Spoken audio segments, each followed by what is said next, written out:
Halo semuanya, salam sejahtera bagi kita semua. Kami dari kelompok 4 dari mata kuliah Manajemen Biaya yang akan membawakan materi tentang target costing, theory of constraints, dan life cycle costing. Ya, langsung saja kita masuk ke pembahasan yang pertama yang akan dibawakan oleh rekan saya. Apa sih yang dimaksud dengan target costing? Target costing atau target biaya merupakan sebuah metode perencanaan laba dan manajemen biaya di mana target biaya difokuskan pada produk. Perencanaan ini dibuat dengan mempertimbangkan proses manufaktur sehingga target costing ini nantinya bisa digunakan oleh perancang produk sebelum produk dan proses desain dilakukan. Dengan adanya metode pembuatan target costing ini, maka tentunya perusahaan akan merasa diuntungkan. Lantas, apa tujuan dari metode target costing ini? Nah, menurut Maden dalam Febriana 2016, kita bisa mengetahui target costing yang memiliki dua tujuan, yaitu mengurangi biaya dan memotivasi. Karakteristik target costing.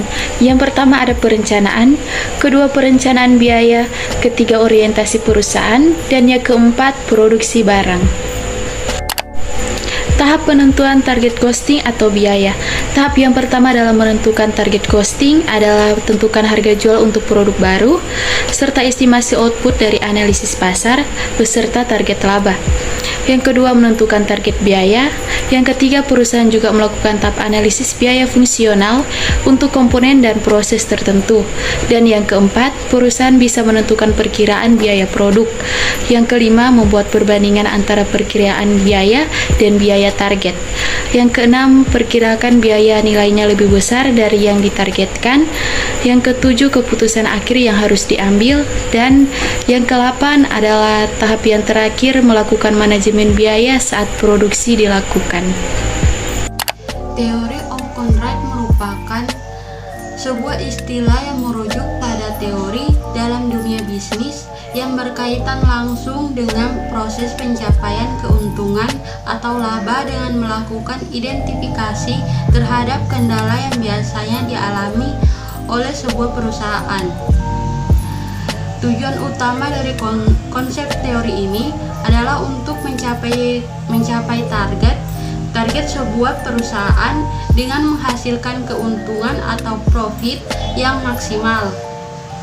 Caranya adalah dengan mengatasi setiap faktor resiko atau hambatan yang ada. Jenis-jenis kendala.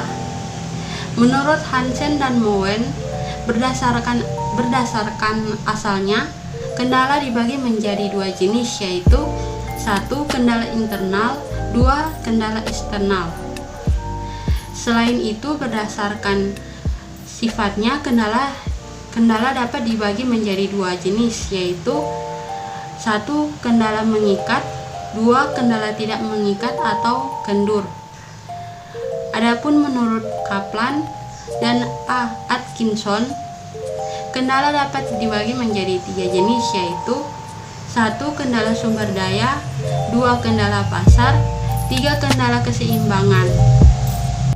Selanjutnya ada life cycle costing atau LCC, di mana ini merupakan penilaian terhadap suatu barang, sistem atau fasilitas dengan mempertimbangkan semua biaya kepemilikan yang signifikan selama hal tersebut digunakan. Life cycle costing ini sangat berguna untuk meningkatkan kesadaran akan biaya hidup. Yang kedua yaitu mengevaluasi biaya hidup, dan yang ketiga yaitu meningkatkan pendapatan.